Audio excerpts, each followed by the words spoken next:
he carried that momentum. John Lewis homegoing service of Congress.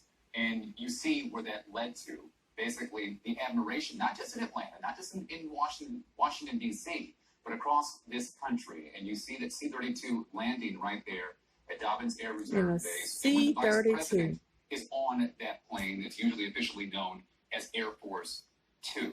And John Lewis arriving back here in Atlanta today is going to be making stops.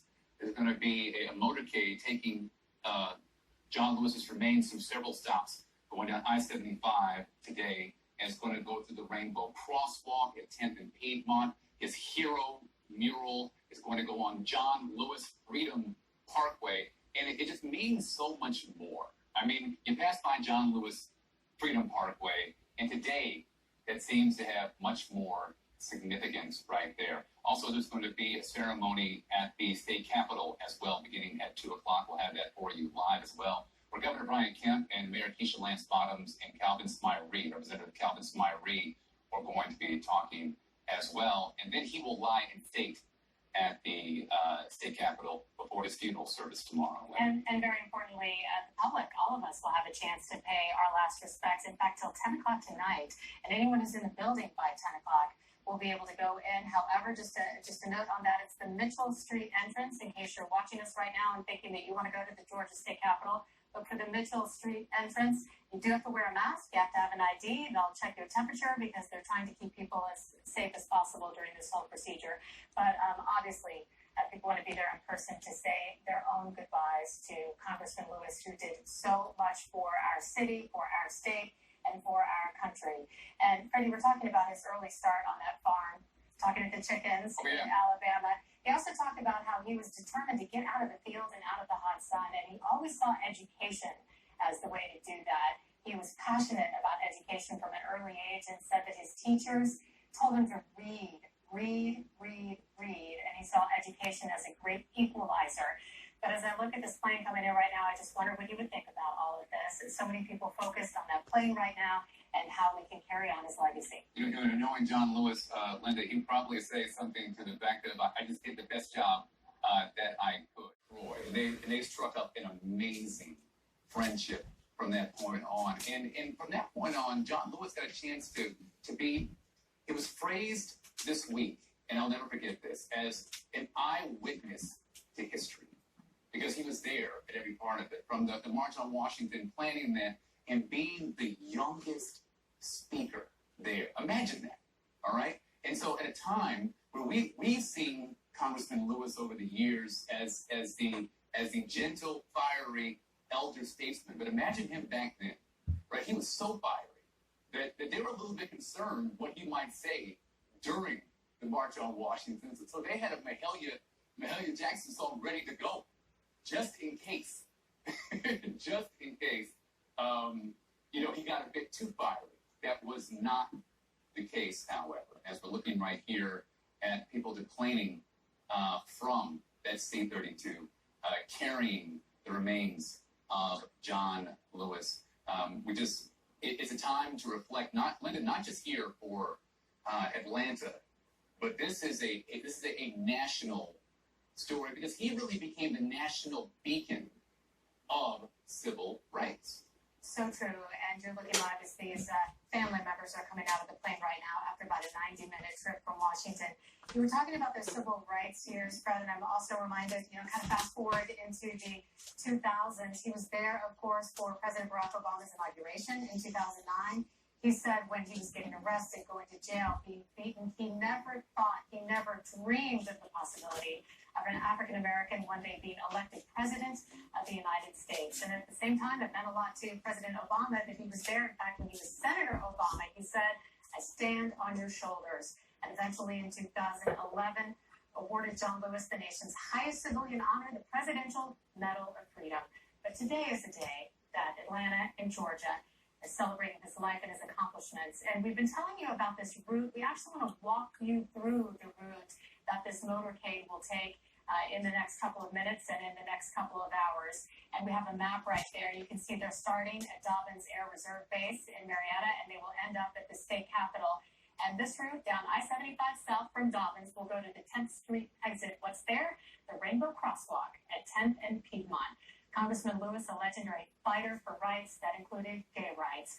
After pausing, the motorcade goes down Monroe Drive to Ponce past the Shabbat in-town synagogue and onto John Lewis Freedom Parkway.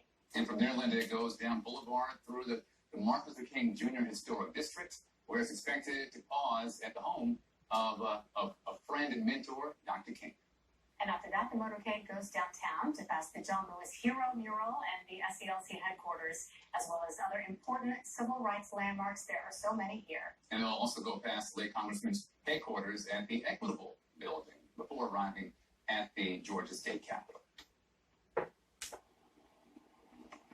And at the Capitol this afternoon, people will have their own opportunity to pay their respects. Again, you're looking live as people walk down the steps. This plane is carrying Congressman John Lewis's casket. We're going to take a quick break right here. We will continue to monitor these live pictures. So we're coming on the air right now as the plane carrying the late Congressman's casket arrives in Metro Atlanta.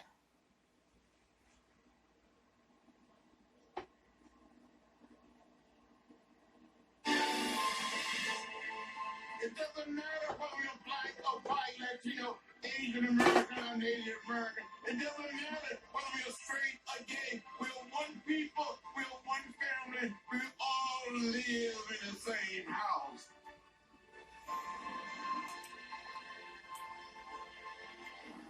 John Lewis, we all live in the same house. Thank you for joining us for the special coverage. I'm Fred Blankenship. Good afternoon, everyone. I'm Linda Stouffer, and let's take you back to those live pictures. Dobbins Air Reserve Base in Cobb County. You can see the honor guard there. We're waiting any moment for the casket carrying the late congressman to be unloaded from that plane. It landed after a trip from the Washington, D.C. area, where something that doesn't happen all that often on Capitol Hill today. There was a bipartisan goodbye to him. Republicans, Democrats, senators, representatives, all there as he made his final trip away from Capitol Hill. Now, that plane has landed in Marietta, and you are looking live as they are awaiting for the casket to come out so they can continue onto a motorcade throughout very important stops in the city of Atlanta. And you see right here, you see the honor guard right there making sure. And this is done with all the reverence that John Lewis deserves here. While we keep our eye on our live pictures from Dobbins, we want to catch you up on the plan for today. The ceremony at the state capitol is at 2 o'clock, just over an hour from now. The public viewing opens at 3, and that will last through 8 tomorrow morning. John Lewis's funeral is tomorrow at Ebenezer Baptist Church. The service is private, but you can watch it live right here on Channel 2. And we're going to pause for a moment so you can watch what's happening right now as the honor guard picks up that flag-draped casket.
at that thing. Look at that.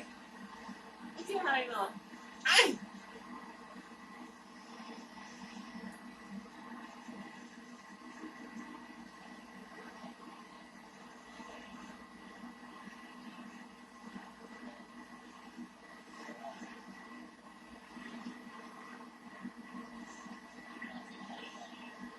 Linda, there's some moments that are basically frozen in time, and that would be one of them for me as we see the rear doors of the hearse close on the flag draped casket of Congressman John Lewis. And it was just, as you see, family and prayer reserve base right now. It's a semblance of just how important he has been to so many across this country. He was 80 years old.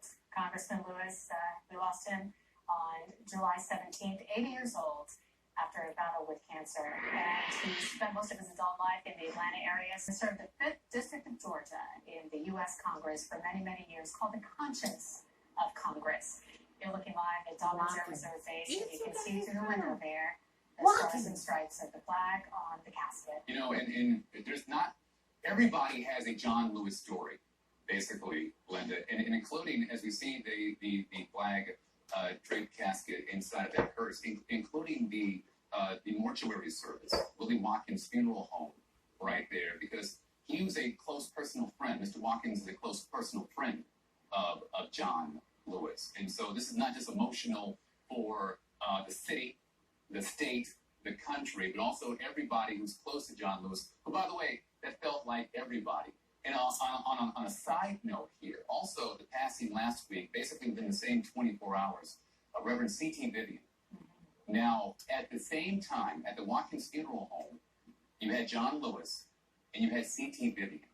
And Mr. Watkins was quoted as saying, can you imagine the conversations these two would have had? And there's so many connections. And John Lewis's brother also said that you couldn't just go to the store with John Lewis. A 10-minute trip to the store would turn into 3 hours because he stopped and talked to everyone. Everybody was a friend to John Lewis.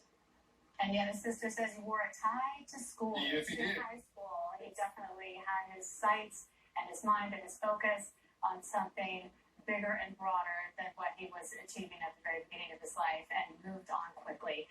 Let's walk you through the route that the motorcade will take once that